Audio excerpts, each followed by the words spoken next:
The 2018 Game Awards have just wrapped up, and this year delivered a bunch of surprises in terms of world premieres, awesome previews, unexpected surprises, and of course, some major love from some of the amazing titles that we devoted hours to playing from this past year. From who the winners were to what major titles were revealed, here's what you guys missed at the Game Awards 2018.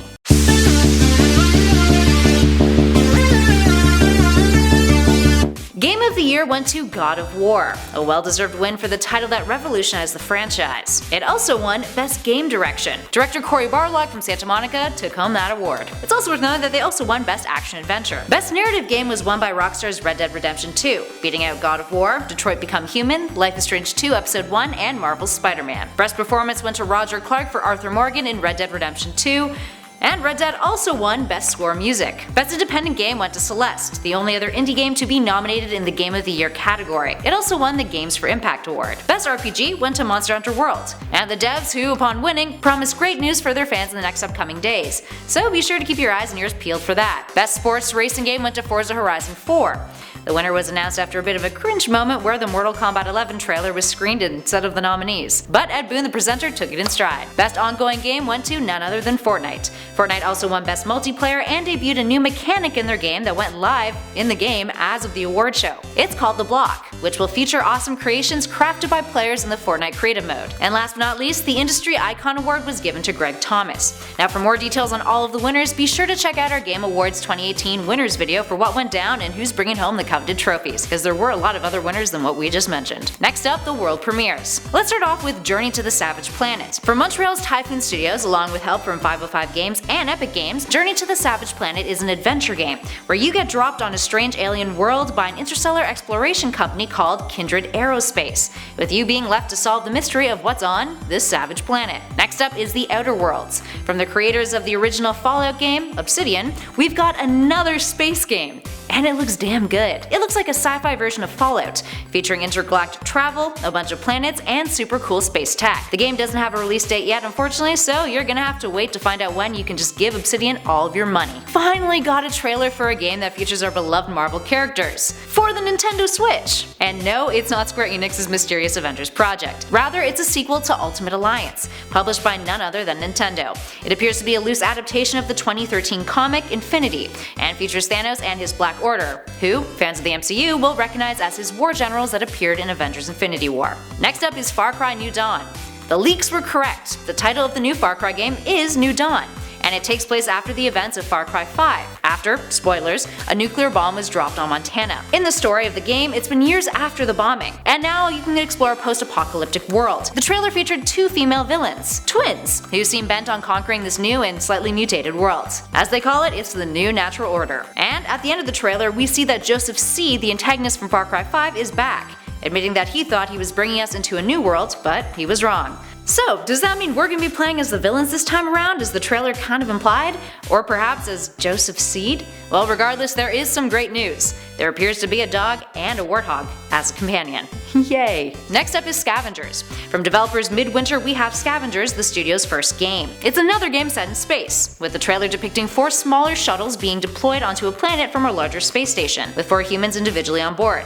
They all land in the midst of a wintry landscape and immediately gear up, entering a crater caused by a mysterious orange alien presence. It's a survival shooter cooperative, taking the aspects of a survival game and making it a replayable multiplayer experience. What else? Well, there's a new Crash Bandicoot game coming out. It's called Crash Team Racing Nitro Fueled, and it's for the PlayStation. Atlas, a new MMO, was revealed which boasts a massive map with a ton of biomes. It's all about conquering, and it's coming to PC and eventually to the Xbox in preview program. Next up we have The Last Campfire. It's a new game that was revealed coming at you from No Man's Sky's devs, Hello Games. And it's absolutely stunning, just as you'd expect. It's an adventure game about a lost ember trapped in a puzzling place, searching for meaning and a way home. Set in a wilderness of lost folks, strange creatures, and mysterious ruins. Next up from BioWare, we got a cinematic teaser trailer for a brand new Dragon Age game. While it was ever so brief, it was followed by voiceover that said, "So you found me at last. I expect you have questions." The teaser ended off with a hashtag, The Dread Wolf Rises, which is a reference to Fenharil, the elven god of betrayal, who betrayed both the creators and the Forgotten Ones. Mortal Kombat is back, friends. Now, aside from having a mildly cringe soundtrack for the trailer, it looks pretty darn epic. It was entirely a cinematic, but it gave us a glimpse at some fan favorite characters, and boasted a March release date. And last but not least, we have Psychonauts 2. We're finally getting a sequel to Psychonauts. The highly anticipated title showed off a brand new trailer featuring the young Rasputin joining the Psychonauts. What else did we see at the Game Awards?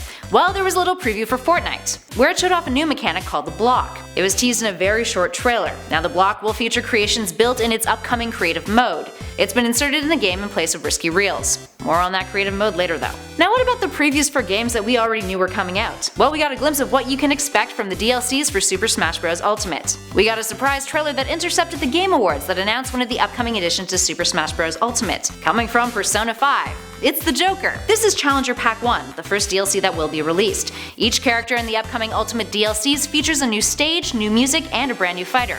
Now, these 5 DLC characters have been shrouded in mystery up until now, so it's exciting to see one of the new characters that will be entering the fray. Next up, we have some gameplay footage that was shown from Panache Digital Games. Their new title, Ancestors. It's a humankind odyssey.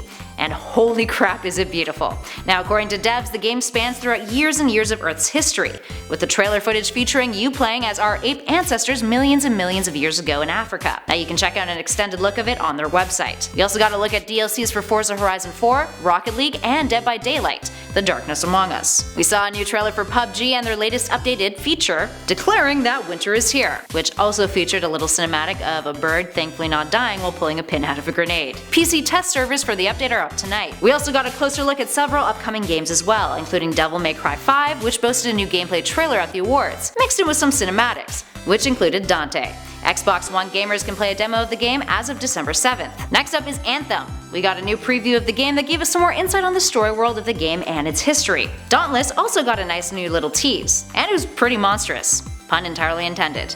And if you think it looked a little bit like Fortnite, that's because it uses the epic format. Speaking of Fortnite, aside from the world premiere, the game's Season 7 got a very festive teaser, featuring a very lethal Santa and a menacing iceberg. Players can expect that this mysterious iceberg from Season 7 will have a whole lot of secrets that players can uncover in the next several weeks. Devs also talked about Fortnite Creative, where everyone is given their own private island, to build whatever you want and design your own games, with the intention of players being able to build their own Fortnite.